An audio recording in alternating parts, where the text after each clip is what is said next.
तर सुरुवातीला मुंबईमध्ये जी आता एक पत्रकार परिषद झाली आपण सगळ्यांनी बघितलीच असेल. आम्ही देखील चॅनलच्या माध्यमातून बघितली. भारतीय जनता पक्षाचे प्रदेशाध्यक्ष रवींद्र चव्हाण, राष्ट्रवादी काँग्रेस पार्टीचे प्रदेशाध्यक्ष सुनीलजी तटकरे आणि आमच्या शिवसेनेचे सरचिटणीस माजी खासदार राहुल शेवाळे यांची एकत्र पत्रकार परिषद झाली. आणि एकत्र पत्रकार परिषदेमध्ये स्पष्ट असं सांगितलं गेलं की जे 17 महायुतीचे उमेदवार आहेत त्यांच्यासोबतच मतदान करणं आवश्यक आहे. जिथं काही चुकून असेल, अनावधानानं असेल, मी बंडखोरी असं म्हणत नाही, फॉर्म भरले गेलेले आहेत ते नेत्यांशी चर्चा करून तात्काळ मागं घ्यावे अशा पद्धतीच्या सूचनावजा आदेश तिन्ही पक्षांनी दिलेले आहेत. आणि त्याच पार्श्वभूमीवर मी नाशिकमध्ये आहे.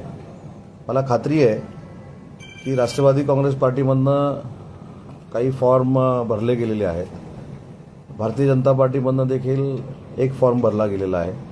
आणि त्या संदर्भामध्ये मला जे कळलं आहे ते राष्ट्रवादी काँग्रेस पार्टीच्या राष्ट्रीय अध्यक्षा माननीय सुनेत्रा वहिनींनी जे राष्ट्रवादी काँग्रेस पार्टीचे फॉर्म भरलेले उमेदवार आहेत त्यांच्याशी चर्चा केलेली आहे. आणि भारतीय जनता पार्टीचे जे अर्ज दाखल आहेत त्या संदर्भामध्ये स्वतः गिरीश भाऊंनी पुढाकार घेतलेला आहे. ते मुंबईमध्ये आहेत. काल रात्री गिरीश भाऊंनी त्या उमेदवारांच्या समवेत माननीय मुख्यमंत्री महोदयांची देखील भेट घेतलेली आहे अशी माहिती आम्हाला मिळालेली आहे. आणि तिन्ही पक्ष हे शिस्तीचे आहेत, नेत्यांचं मानणारे आहेत. त्याच्यामुळं आमच्यामार्फत ज्या ज्या ठिकाणी फॉर्म भरले गेले होते त्या ठिकाणी स्वतः माननीय एकनाथ शिंदेसाहेबांनी पुढाकार घेतला आणि आमच्या सगळ्या मंडळींना सूचना दिलेल्या आहेत. त्याच पद्धतीनं माननीय राज्याचे मुख्यमंत्री देवेंद्रजी फडणवीस साहेबांची देखील माझी परवा चर्चा झालेली होती. काल गिरीश भाऊंची देखील माझी चर्चा झाली. बावनकुळे साहेब देखील त्या बैठकीला उपस्थित होते. दादासाहेब भुसे देखील त्या बैठकीला उपस्थित होते. आणि ज्या ज्या ठिकाणी महायुतीच्या विरोधामध्ये चुकून, अनावधानानं किंवा गैरसमजातनं फॉर्म भरलेले आहेत ते नेत्यांनी चर्चा करून मागे घ्यावेत अशा पद्धतीची देखील चर्चा झाली. आणि त्याच्या पार्श्वभूमीवर आज मुंबईमध्ये पत्रकार परिषद झाली. त्याच्यामुळे तिन्ही पक्षाचे कार्यकर्ते हे नेत्यांचे आदेश मानणारे कार्यकर्ते आहेत. त्याच्यामुळं काल जी मुख्यमंत्री महोदयांबरोबर चर्चा झाली असेल, गिरीश भाऊंच्या बाबत चर्चा झाली, माझी गिरीश भाऊंची देखील आत्ता तासाभरापूर्वी चर्चा झाली. त्याच्यामधनं सकारात्मकच गोष्टी नाशिक स्थानिक स्वराज्य संस्थेच्या निवडणुकीमध्ये घडतील आणि शिवसेनेचे आमचे उमेदवार नरेंद्रजी दराडे हे निवडून येतील हा विश्वास आम्हाला आहे. नाशिकमध्ये तुम्ही आलेले आहात. नाशिकमध्ये गणेश गीते हे जरी अधिकृत भाजपचे असले तरी उमेदवारी त्यांच्या भावानी पण वाटली. मग त्या संदर्भात काय? हे दोन्ही बंधूंच्या बाबत मी म्हटलं, गणेशजी असतील किंवा त्यांचे बंधू असतील, गोकुळ, या दोघांच्या बाबतीमध्येच मी बोललो की गिरीश भाऊंनी याच्यामध्ये पुढाकार घेतलेला आहे. आणि माननीय गिरीश महाजन या मंत्री महोदयांवर ते ज्येष्ठ आहेत, आमचा पूर्ण विश्वास आहे. त्यांचं ते ऐकतील असं त्यांनी अनेक बाईटमध्ये देखील सांगितलेलं आहे गीते साहेबांनी, बरोबर ना, म्हणजे तुमच्याकडनं. त्याच्यामुळं गिरीश महाजन साहेबांवरच माझी उमेदवारी अवलंबून आहे असं देखील त्यांनी सांगितलेलं आहे. त्याच्यामुळे महायुतीमध्ये गिरीश महाजन साहेब हे समन्वय समितीमध्ये देखील आहेत, आमचे ज्येष्ठ मंत्री देखील आहेत. आणि या बाबतीमधली सकारात्मक भूमिका स्वतः गिरीश भाऊंनी काल माझ्यासमोर घेतलेली आहे. त्याच्यामुळे गीते साहेबांची ते चर्चा करतील, त्यांची समजूत काढतील आणि आमच्या नरेंद्र दराडे साहेबांचा विजय सुखकर करतील. गोकुळ गीते असं म्हणतात साहेब, गोकुळ गीते असं म्हणतात की मी भाजपमध्ये नाहीये, त्यामुळे भाजपच्या नेत्यांचं ऐकण्याचं माझा काही संबंध नाहीये आणि त्यामुळे मी जे अर्ज कायम ठेवू आणि निवडणूक लढवू असं नाही. मला असं वाटतं की आताच या सगळ्या गोष्टीवर मी बोलणं योग्य नाही. कारण एखादं माझं वाक्य उगाचच कुठंतरी काही म्हणजे त्याचा अर्थ वेगळा असायचा, अर्थ कोणीतरी वेगळा लावायचा, मला त्याच्याबद्दल काहीच बोलायचं नाही. माझा पूर्ण आणि माझ्या पक्षाचा हा गिरीश महाजन साहेबांवर विश्वास आहे आणि गिरीश महाजन साहेब आज संध्याकाळपर्यंत मार्ग काढतील आणि महायुतीचा विजय सोपा करतील अशी माझी खात्री आहे. नाही, आता एक लक्षात घ्या, भारतीय जनता पार्टीचे जे उमेदवार आहेत त्यांना काय शब्द द्यायचा, काय नाही द्यायचा हे गिरीश भाऊ आणि देवेंद्रजी आणि बावनकुळे साहेब ठरवतील. आमच्याकडे तर थेट माननीय एकनाथ शिंदेसाहेबच ठरवतात. त्याच्यामुळे तो शिंदेसाहेबांचा अधिकार आहे. आणि राष्ट्रवादी काँग्रेस पार्टीमध्ये काय करायचं हे सुनेत्रा वहिनी ठरवतील. परंतु आमच्या तिन्ही नेत्यांनी आज मुंबईमध्ये पत्रकार परिषद घेतलेली आहे. कुठेही गैरसमज मतदारांमध्ये असता कामा नये असं त्यांनी आवाहन केलेलं आहे. आणि महायुतीच्या 17 उमेदवारांना महायुतीच्या मतदारांनी अजून दुसरीकडची मतं जर येणार असतील तर ती घेऊन मतदान करावं अशा पद्धतीची विनंती केलेली आहे. नरेंद्र दराडे यांना उमेदवारी दिल्यामुळे ही नाराजी आहेत, कारण आपल्या पक्षामध्ये पण सुद्धा नाराजी दिसून येते. दुसरा उमेदवार असता तर तुमच्या बाजूला सुहास कांदे देखील सुहास नाराज कांदे होते. देखील नाराज होते, ते बैठकीला नव्हते. उमेदवारी अर्ज भरायला सुद्धा नव्हते. नाही. नाशिकमध्ये असं. आता सुहास अण्णा त्या दिवशी नव्हते म्हणजे सुहास अण्णा नाराज आहेत असं त्याला नाही, ऐका, सुहास अण्णांना तुम्ही नाशिक जिल्हा म्हणून ओळखत असाल, पण सुहास अण्णाला राजकीय मी गेली 30 वर्ष ओळखतो. त्याच्यामुळं नाराजी असली आणि नसली तरी त्यांच्या चेहऱ्यावर हास्यच असते, हे तुम्हाला माहिती आहे. पण हे जे हास्य आहे हे नाराजीचं नाही. ते स्वतः साहेबांशी आज बोलले, डॉक्टर श्रीकांत शिंदे साहेबांशी बोलले. मी उलट मला असं वाटलं होतं की ते नाराज असतील म्हणून मी त्यांना सांगितलं की मी घरी येतो. तर त्या व्यक्तीनं मला असं सांगितलं, हे काय तुमच्या घरचं काम नाही, हे पक्षाचं काम आहे. त्याच्यामुळे तुम्ही जिथं आहे तिथं येतो. आणि आम्ही काही ठिकाणी अन्य लोकांनी जे फॉर्म भरलेले होते त्यांच्या घरी देखील जाऊन आलो. सुहास अण्णांनी त्याच्यामध्ये पुढाकार घेतला होता. महानगरपालिकेचे उपमहापौर या ठिकाणी उपस्थित आहेत. त्याच्यामुळं आमची जी काही मतं आहेत, भाजपाची जी काही मतं आहेत आणि राष्ट्रवादी काँग्रेस पार्टीची जी मतं आहेत ही महायुतीला मतदान करणारी मतं आहेत. आणि त्या बाबतीत जो गीतेसाहेबांचा विषय आहे, गणेश गीतेसाहेबांचा आणि त्यांच्या बंधूंचा, हा विषय लवकरात लवकर गिरीश महाजन साहेब सोडवतील हा ठाम विश्वास माझ्यासारख्या कार्यकर्त्याला आहे. कारण गिरीश महाजन साहेबांच्या सांगण्यावरून मी नक्की फॉर्म मागे घेऊ शकतो असे अनेक बाईट त्यांचे आम्ही ऐकलेले आहेत. तर एवढे तुल्यबळ उमेदवार तुमच्याकडे असताना प्रसारणाचा विषय जो सुरू होता, काय नेमका क्रायटेरिया लावण्यात आला उमेदवारी फायनल करताना तुमच्याकडून? नाही, पहिली गोष्ट अशी आहे की शिवसेना हा असा एक पक्ष आहे की तिथे उमेदवारी जाहीर झाल्यानंतर तो क्रायटेरिया काय होता, कशा पद्धतीचा होता, याच्यापेक्षा पक्षाच्या प्रमुखांचा आदेश झालेला आहे, पक्षाच्या मुख्य नेत्यांचा आदेश झालेला आहे. त्याच्यामुळे आम्ही सगळ्यांनी एकत्र बसून, मी देखील संपर्क मंत्री इथला असल्यामुळं साहेबांना शब्द दिलाय की आम्ही सगळे एकत्र आहोत, चिंता करण्याची काय आवश्यकता नाही. तुम्ही इतर काही उमेदवारांची भेट घेतली, मात्र गणेश गीते यांची तुम्ही भेट घेणं अपेक्षित होतं. नाही, गणेश गीतेंची, हे बघा, गणेश गीतेंची नक्की भेट मी घेईन. गणेश गीते आता जर नाशिकमध्ये आले असतील तर मी नक्की भेट घेईन. पण माझी जी माहिती अशी आहे की गणेश गीते काल रात्रीपासून मुंबईला आहेत. तुम्ही येणार म्हणूनच गेलेत की? आता मी सांगितलं की गिरीश महाजन साहेबांनी त्यांना बोलून घेतलं. गिरीश महाजन साहेबांनी मुख्यमंत्री मोदयांकडे त्यांना घेऊन गेले होते, ही इथपर्यंत मला माहिती आहे. पण त्याच्या पुढे जाऊन मी सांगितलं की गणेश गीते साहेबांच्या बाबतीत मी बोलण्यापेक्षा त्यांनी स्पष्ट तुमच्यामार्फत बाईट दिलेला आहे की गिरीश महाजन साहेब जे सांगतील ते मी करणार आहे. त्याच्यामुळे गिरीश महाजन साहेब समन्वय समितीचे सदस्य आहेत, आमचे ज्येष्ठ नेते आहेत महायुतीतले.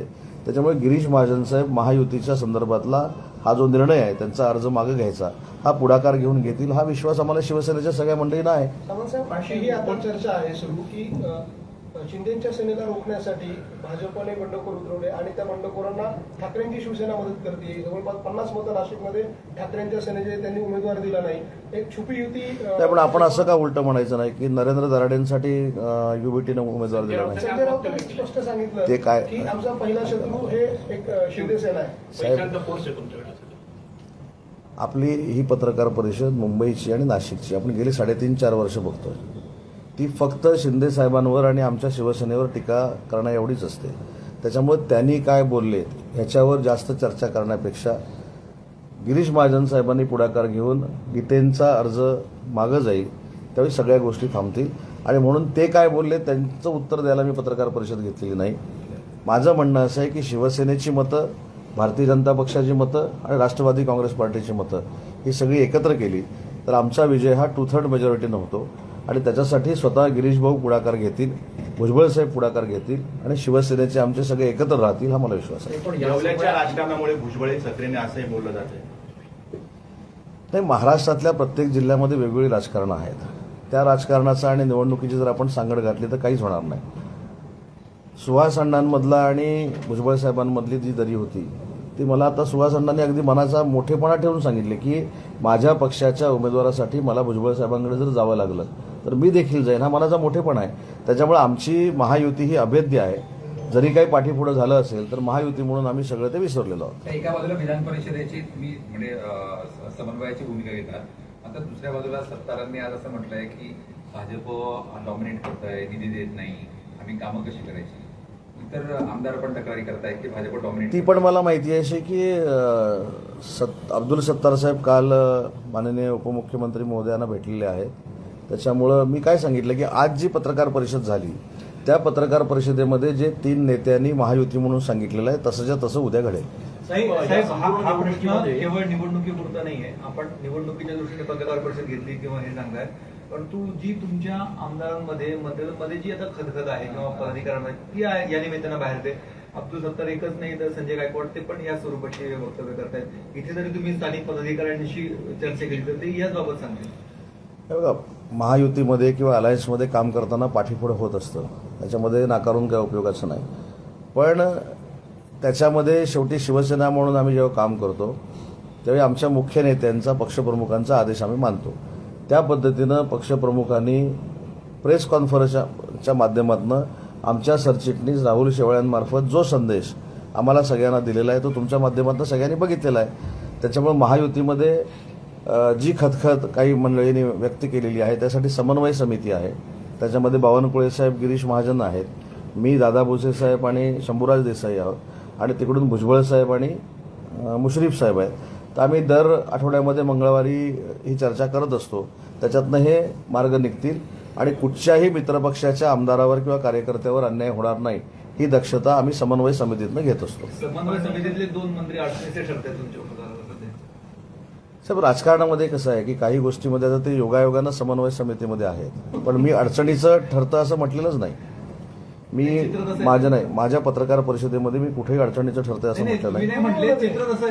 नाहीच ना. नाही ना, तुम्हाला तसं वाटत असेल, पण मी असं म्हटलं की तुमच्याच माध्यमातनं गीते साहेबांच्या बाबतीत मी असं ऐकलेलं आहे की गिरीश भाऊंनी सांगितलं तर 1 मिनिटामध्ये मी फॉर्म मागे घेणार, बरोबर आहे की नाही. मग गिरीश भाऊ हे आमच्या पक्षामधले जरी नसले तरी मित्रपक्षाचे नेते आहेत, समन्वय समितीमध्ये आहेत, ज्येष्ठ मंत्री आहेत, तर ते महायुतीचा आमचा उमेदवार इथं आणण्यासाठी गीते साहेबांना विनंती करतील आणि फॉर्म मागे घेतील हा मला विश्वास आहे. त्याच ठिकाणी गणेश गीतेंचे बंधू गोकुळ गीते हे म्हटले की मी कुठल्याही परिस्थितीमध्ये माघार घेणार नाही. त्यांनी तोच मगाशी प्रश्न विचारला, त्याचं उत्तर मी ऑलरेडी दिलेलं आहे. तर त्याच्यामध्ये गिरीश महाजन साहेबांचा रोल हा सकारात्मक असेल आणि पुढे आम्ही नक्की विजयी पाऊल टाकू याचा आम्हाला विश्वास आहे. साहेब, महाविकास आघाडीकडनं उमेदवार जो दिलेला नाहीये तर त्याचा आधार त्यांनी असा घेतलाय की घोडे बाजार मोठ्या प्रमाणात सुरू आहे आणि आम्ही कुठेच तिथे लागत नाही, संख्येने सुद्धा आणि पैशाने मग सगळीकडचेच फॉर्म मागे घ्यायला पाहिजे होते ना. हे बघ कसं आहे, हे नाटक आहे. नाशिकमध्ये येऊन सांगायचं घोडे बाजार भरपूर आहे म्हणून आम्ही नाशिकला अर्ज भरला नाही. मग एवढीच जर घोडे बाजाराची काळजी आहे तर अख्ख्या महाराष्ट्रातले अर्ज त्यांनी मागे घ्यावे ना, बरोबर आहे की नाही. त्याच्यामुळे हे ठीक आहे. पण दुसरं एक मला महत्त्वाची गोष्ट जी सांगायची आहे की याच पत्रकार परिषदेमध्ये की काही लोकांनी आम्हाला निमंत्रण दिलंय, मातोश्रीवर या, इकडे या, तिकडे या, काय तर आम्हाला काही मातोश्रीवर जायची काही अजिबात आवश्यकता नाही. याच्यामध्ये महत्त्वाची गोष्ट अशी आहे की शिवसेना कोणाची हा जेव्हा कौल आम्ही मतदारांकडे मागायला गेलो त्यावेळी वंदनीय बाळासाहेबांच्या विचाराची एकनाथ शिंदे साहेबांच्या नेतृत्वाखाली चालणारी शिवसेना, गट नाही, शिवसेना हीच खरी शिवसेना आहे हा आशीर्वाद मतदारांनी दिला. महाराष्ट्रामध्ये 72पेक्षा जास्त आमचे नगराध्यक्ष आहेत. जवळजवळ आताच्या निवडणुकीमध्ये जवळजवळ 1800 ते 1900 किंवा 2000 पर्यंत आमचे आताच्या निवडणुकांमध्ये मतदार आहेत शिवसेनेचे. महानगरपालिकेमध्ये 500पेक्षा जास्त नगरसेवक आहेत. 80 पैकी 60 आमचे आमदार निवडून आलेले आहेत. त्याच्यामुळे जे काय उगाच जे गैरसमज पसरवला जातोय की ह्यानी या, ह्यानी नको, ह्यानी या, त्यांनी नको, आम्ही येतो म्हणून सांगितलंय कुठं, आम्हाला गरजच नाही. मुद्दा असा आहे की ज्यावेळी अशा पद्धतीच्या चर्चा होतात त्यावेळी एक वेगळं वातावरण निर्माण करण्याचा काही लोकांचा प्रयत्न असतो. अजिबात काय आम्हाला कुठे याची गरज नाही. माननीय एकनाथ शिंदे साहेबांच्या नेतृत्वाखाली शिवसेना पक्षाला 100% भरभरून आशीर्वाद जनतेनं दिलेले आहेत, महाराष्ट्राच्या मतदारांनी दिलेले आहेत. त्याच्यामुळे ही चर्चा देखील जे करतायत त्यांना ती करू दे, परंतु आमची शिवसेना आहे आणि समोरचा उभाठा गट आहे हे मग सगळ्यांनी आधी समजून घेतलं. ते तुम्हाला नुसतं निमंत्रण देत नाही, तुम्हाला पश्चाताप झाला असेल तर तुम्ही असं म्हणतात. आम्हाला पश्चाताप झालाय त्यांना कसं कळलं झाला असेल तर आधी पहिली गोष्ट लक्षात घ्या. अशाच पत्रकार परिषदेमुळं 20 वर आले. अशाच पत्रकार परिषदेमुळं 6 नगराध्यक्ष झाले, त्यातले 2 आता आमच्याकडे येत आहेत. अशाच पत्रकार परिषदेमुळं महानगरपालिकेमधली सत्ता गेली. अशाच पत्रकार परिषदेमुळं ह्या सगळ्या गोष्टी झालेल्या आहेत. त्यामुळे त्यांच्या पत्रकार परिषदेवर बोलण्यापेक्षा शिवसेना म्हणून मी आमचा खुलासा केला की शिंदे साहेबांच्या नेतृत्वाखाली हे बघा पश्चाताप कोणाला झाला होता, आले ना आमच्याकडं, झाले ना उपमहापौर. शिवसैनिक शिवसेनेतच राहू शकतो. बघा शिवसैनिक खऱ्या शिवसेनेतच राहू शकतो. त्याच्यामुळं पश्चाताप कोणाला झाला, जे तिकडं होते त्यांना झाला म्हणून ते आले ना. त्याच्यामुळे हे मोठे म्हणतो खासदार किती येणार? किती खासदार येणार आता? नाही, आता आपण पहिलं विधान परिषदेवर बोलू, खासदारांचा नंतर वेगळा, खासदारकी नंतर आहे. पश्चाताप झालेल्यांची यादी केली का आपण? नाही, पश्चाताप हा शब्द त्यांचा आहे, आमचा नाही. मी त्याचा फक्त खुलासा केला की शिंदेसाहेब उपमहापौरांच्या बाजूला बसलेत म्हणून पश्चाताप कसा झाला हे दाखवून दिलाय त्यांनी. त्याच्यामुळं पश्चातापाच्या कोणी आम्हाला गोष्टी सांगूच नये. आणि मतदारांनी सांगितले की शिंदेसाहेबांच्या नेतृत्वाखाली चाललेली शिवसेना हीच वंदनीय बाळासाहेबांच्या विचाराची शिवसेना आहे, धनुष्यबाणाची शिवसेना आहे म्हणून आम्हाला भरभरून दिलं ना मतदारांनी. त्याच्यामुळे चिंता करण्याची काही आवश्यकता नाही आणि आम्हाला कुठं जायची काही आवश्यकता नाही. रोहित पवारांनी असा आरोप केलाय की एमएलसीच्या एकेका जागेसाठी 50-50 कोटींचा रेट जो आहे तो निघालेला आहे. कसं बघताय याच्याकडे? काय फक्त बघतो त्यांची पत्रकार परिषद मी आणि काय बोलणार. एखाद्या गोष्टीला जर उत्तरच नसेल आणि एखाद्या गोष्टीचा अशा पद्धतीनं विपर्यास करून सांगण्याची जर पद्धत असेल त्याच्यावर काय बोलायचं. शेवटी अशा गोष्टी करून अशा पत्रकार परिषद घेऊन आमचा पराभव निश्चित आहे हे त्यांनी शिक्कामोर्तब केलं. याच्या पलीकडे काय. ज्या नरेंद्र दराडेंना उमेदवार दिले, बोला. ज्या नरेंद्र दराडेंना उमेदवार दिले, निवडून आल्यानंतर त्यांचं पक्षात काही योगदान नसतं, सक्रिय नसतात, पक्षवाढीसाठी काही संघटन नसतं, असा आरोप शिवसेनेच्याच नगरसेवकाकडून केला जातोय. नाही, नरेंद्र दराडे हे देखील पूर्वी आमदारच होते आणि आमदार असतानाच त्यांनी साहेबांचं नेतृत्व स्वीकारून आमच्याकडे सक्रिय होण्याचा निर्णय घेतला. त्याच्यामुळं त्यांना पुन्हा एकदा उमेदवारी देण्यात आलेली आहे आणि कोणी आमच्यातले नाराज नाहीत, नाराज कोण होणार नाहीत आणि तुम्ही पण करू नका आमच्या लोकांना नाराज असे सारखे सारखे प्रश्न विचारून. त्याच्यामुळे अजिबात कोण नाराज नाहीत. दराडे साहेब हे फार मोठ्या मताधिक्याने निवडून येतील. शिवसेना, भारतीय जनता पार्टी आणि राष्ट्रवादी काँग्रेस पार्टी, अजित पवार या सगळ्यांच्या मतावर. पक्षवाढीसाठी संघटन नाही ना, की संघटनेसाठी योगदान काय आहे त्यांचं की त्यांना उमेदवारी दिली. पक्षवाढीसाठी संघटन नाही. ज्यावेळेला जागा पक्षाला सुटती त्यावेळेला एखाद्या निष्ठावानाला जो संघटना वाढतो अशाला साधारणतः उमेदवारी मिळणं अपेक्षित असं कार्यकर्त्यांच्या मध्ये. अशा वेळेला ज्यांचं योगदान नाही असं त्यांच्यामध्ये आणि अशा लोकांना उमेदवारी दिली गेली म्हणून ते नाराजी व्यक्त करणार. नाही, नाराजी मी असं म्हटलं की नाराजीपेक्षा आपला नेता हा शब्द पाळणारा नेता आहे हे समजून घेतलं पाहिजे. संघटनेबद्दलचं योगदान, संघटनेचं काय, संघटनेचं काय हा नंतर आम्ही सगळ्यांची चर्चा करू. परंतु एखादी व्यक्ती साहेबांवर विश्वास ठेवून आमदार असताना जर पक्षामध्ये आली असेल आणि त्यांना साहेबांनी जर शब्द दिला असेल तर शब्द पूर्ण करणारा नेता अशी माननीय एकनाथ शिंदे साहेबांची जी खासियत आहे त्याच्यावर एकनाथ शिंदे साहेबांनी शिक्कामोर्तब केलेलं आहे. पक्ष वाढला तर ग्रामीण भागात जिल्हा परिषदेच्या निवडणुकीला देखील आपल्याला फायदा होऊ शकतो. हे आपल्याला बरं, पक्ष वाढवणारे सगळे आहेत.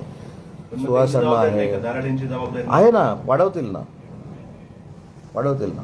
सुहास अण्णांना नाही काही शब्द दिला आहे का शिंदे साहेब? नाही, सुहास अण्णा ही अशी एक व्यक्ती आहे, मी त्यांच्या तोंडावर त्यांची स्तुती करतो याच्यातला भाग नाही. कुठचीही कमिटमेंट घेऊन मला हे पाहिजे, मला ते पाहिजे तरच मी काम करेन अशा पद्धतीची भूमिका त्यांनी त्यांच्या राजकीय कारकिर्दीमध्ये कधीच घेतलेली नाही.